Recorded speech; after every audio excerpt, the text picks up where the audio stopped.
3, 2, 1. Roll the footage.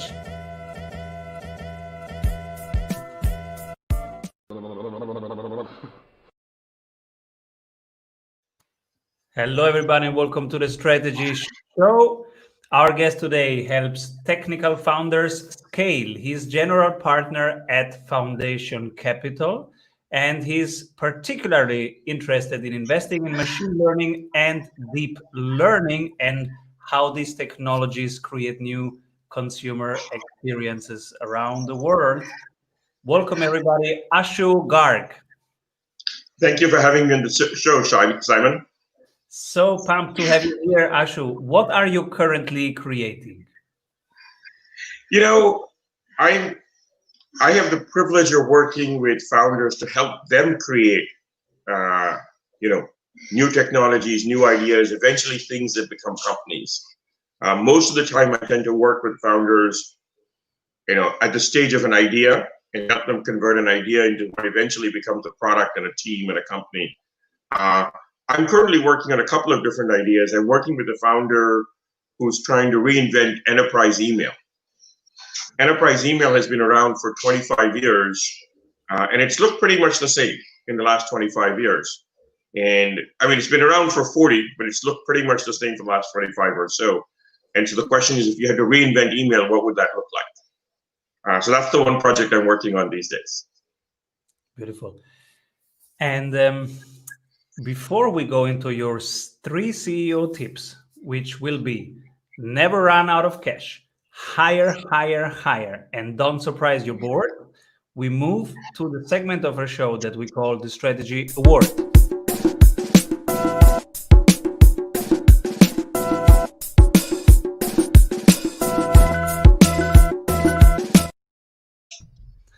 If you could pick only one person or venture who is doing things really differently, but from your perspective, they are doing it right, who would that be?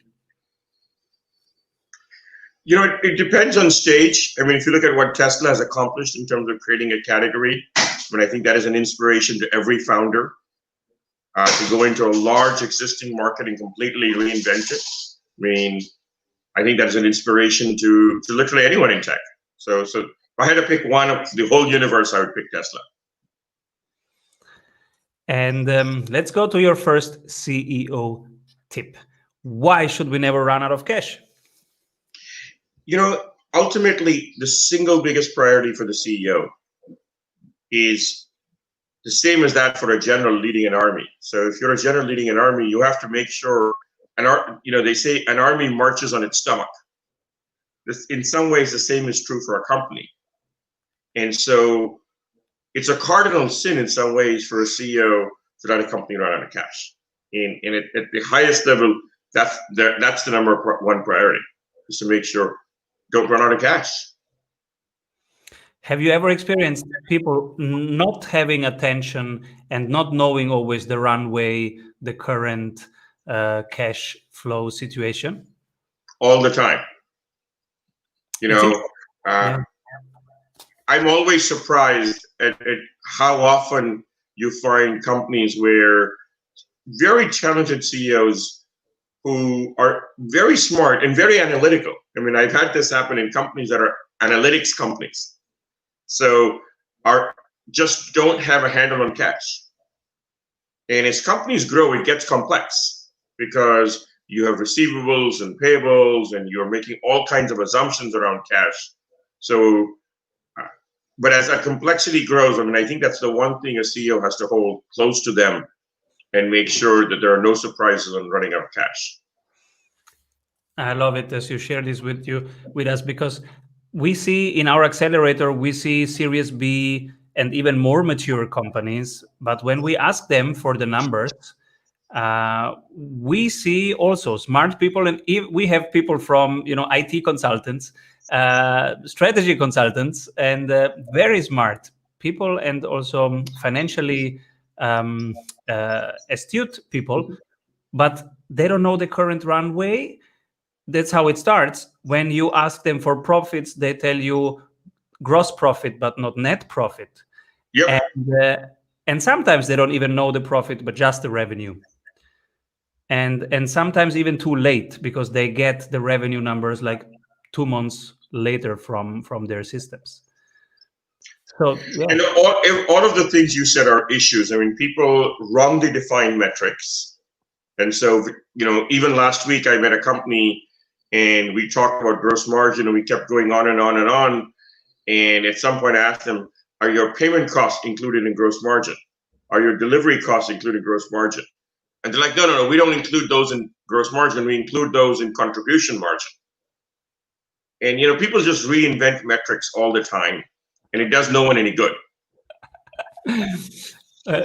What are books that inspired you on a professional level? Over the years, there's been many. I mean, there's a couple that I want to share today. I was very inspired by Shoe Dog, which is Phil Knight's autobiography. And the other book that I sort of have really enjoyed at a professional level is The Alchemist by Paul Coelho. And The Alchemist, I think of it more as like my Bible. It's something that sort of inspired me to be better than who I am today.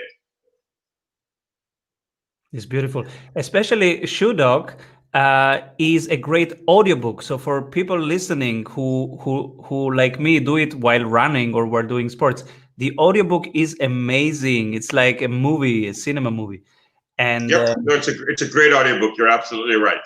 Absolutely. And I remember, I am having goosebumps because I remember when I read The Alchemist, and it was, I was not even in business at that point. It was just a leisure, a summer in Italy, and I was reading this book. The dreams became better, and it's such a positive book, and it helps you think bigger and get more context, and more courage. Also, beautiful book. Thank you for sharing. CEO tip number 2: hire, hire, hire. How soon should an early stage company hire, and what to hire first? It's a great question. And so the first thing I think about is, as soon as you have cash, you should start to think about hiring. Because if you have no cash, and I always tell founders that once you have cash in the bank, make a plan, see what you can afford to hire. You don't want to overhire, you don't want to underhire. So make a plan, and plans will change. But let's say you have, cash for 18, you want to keep cash for 18 months, work backwards on how many people you can afford to hire. And that's the first thing I always, advise CEOs, even very technical, hands-on CEOs, is you've got to get leverage. And the leverage comes from the people you can hire. And what I have seen, and I've seen this now over, dozens of companies, and I've had the privilege of having multiple companies that are now worth, many billions of dollars. The common trait in CEOs that are exceptionally good is they spend a lot of time recruiting. And they're always looking to up their game on that. And they're able to, so it's not I do this for 10 minutes a day or an hour a day. It's just the one thing you do all the time. I love it. And we cannot say it enough. Hire soon and get to that leveraged position. Multiply yourself very, very soon. Basically, your first job is prioritizing and hiring. And that's the job of the CEO. So I remember the moment I got out of fulfillment for the first time, it changed everything in terms of leverage. And it was not even so hard. So outsourcing admin and fulfillment is even easy. Later, outsourcing sales was much harder and came much later. But fulfillment, now I would do it even earlier. Absolutely. And whatever you can systemize it. And it really pays off. Sometimes we think, well, maybe I waste time in now seeing candidates. Well, you can systemize the process. You can have tests, small tests, bigger tests done before, and then you just talk to the finalists. Yeah. No, I think there's a lot of things, as you rightly said, that you can do to streamline, to make the process more systematic. But at the end of the day, hiring is never going to be easy. It is going to be a process where you kiss a lot of frogs. It is going to be painstaking, and there is a little bit of a random walk. But it is that random walk that enables you to hire the best people. You have to go through, you have to meet enough people to know what the best is for you. Yeah. And you have to constantly, you have to constantly be thinking about, how do I hire better? And it doesn't get easier, because by pushing it out to the future, all you are doing is you're mortgaging, the future. You're doing everything yourself, and you have no time to sort of build a team to scale. The problem just keeps on getting harder. Absolutely. And maybe you can alleviate kissing a little less frogs by creating these tests, small tests and bigger tests, where they show the work and you see how they carry themselves and how they react and how they prioritize, how they think in advance, and check for your core values, because this is if they fit into your world and into your team. What did you recently change your mind about?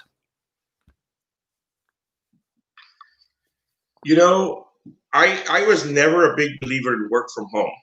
And I've had a professional career for 25 plus years, and I never had a home office in 25 years. I don't remember working a day from home pre 2020. And so, the last 5 months we've all worked from home, and I've definitely changed my mind on that. Will you go back to the office ever? Oh, absolutely. I think, I'm not sure I'm in the extreme camp of Reed Hastings, the CEO of Netflix, one of our portfolio companies, in fact, who says there's nothing good in work from home, or there's, he's at that extreme. But I'm definitely a huge believer in the value of the collaboration and the sense of teamwork and the relationships that come out of working together in person. Being able to collaborate on a whiteboard, being able to see each other, being able to have the casual conversations in the corridors, I think are critical to one's sense of meaning, one's sense of commitment. And so, absolutely, I can't wait to get back to the office.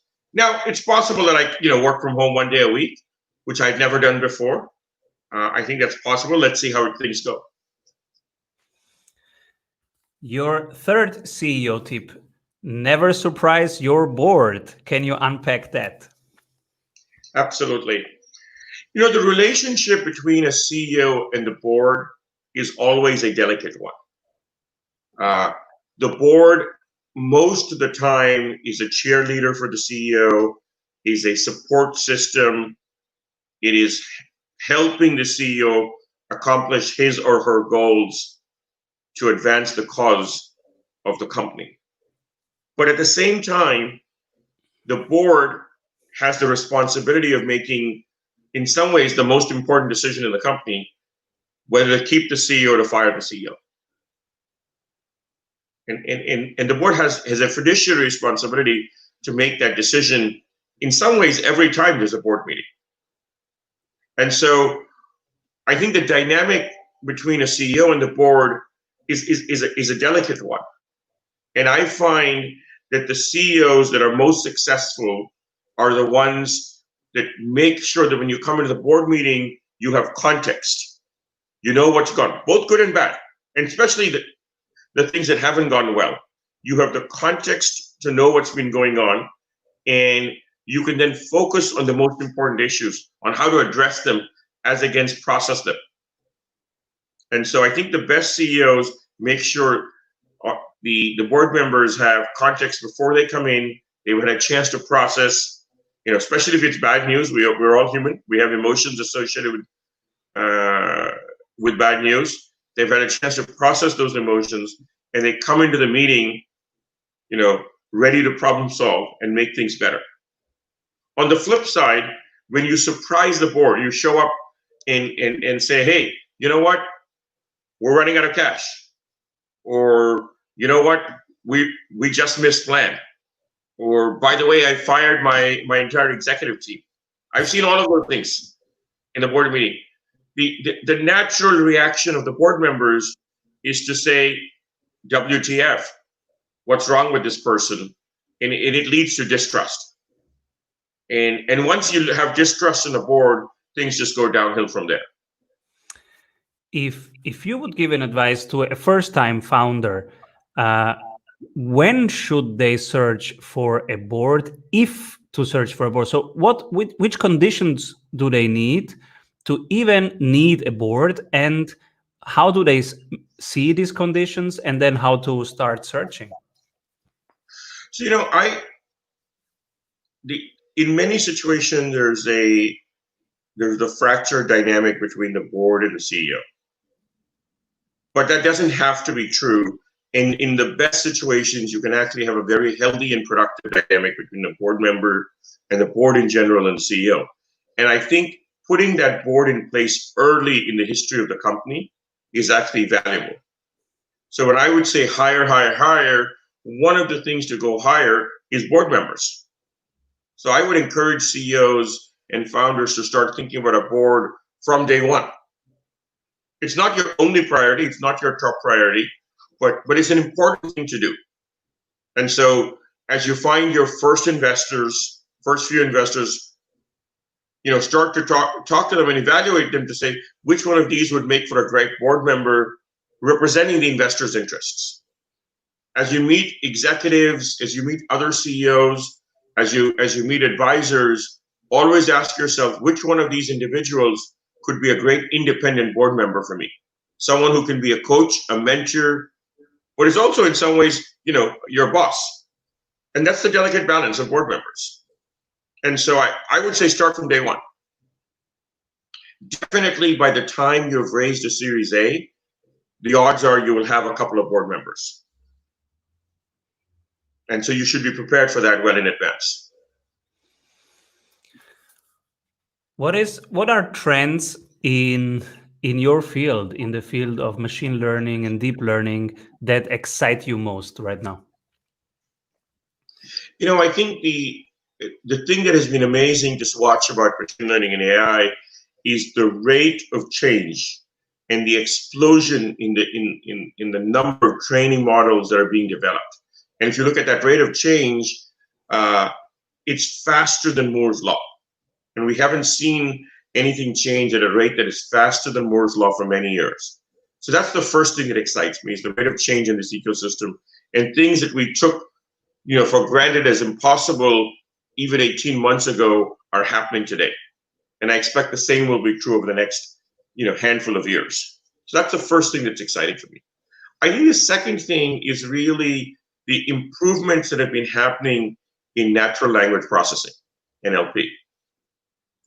In recent years, through a lot of research, initially at Google, in Microsoft, and now more broadly, we've seen very, very material changes in both the models that are available and the training data sets. Google launched something called BERT, B-E-R-T, a couple of years ago, and that has really pushed the limits. OpenAI has been talking about GPT-3, and there's a lot of hype on Twitter about GPT-3. It's still early days, but I think there's a lot of promise there. But in aggregate, I think why these changes in NLP matter is that they're enabling us to automate a wide variety of white-collar work, whether it is, writing your emails, or it is responding to emails, or it is doing, converting speech to text, and the other way around. I think with NLP, we're going to see, with the recent advances in NLP, we're going to see human work as we know it be reinvented in the coming decade. Who should be my next guest?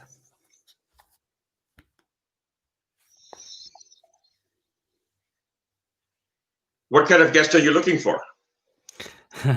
One that is not famous already, but that you want to promote because you say, hey, this person has something to say and I want this message to be heard more.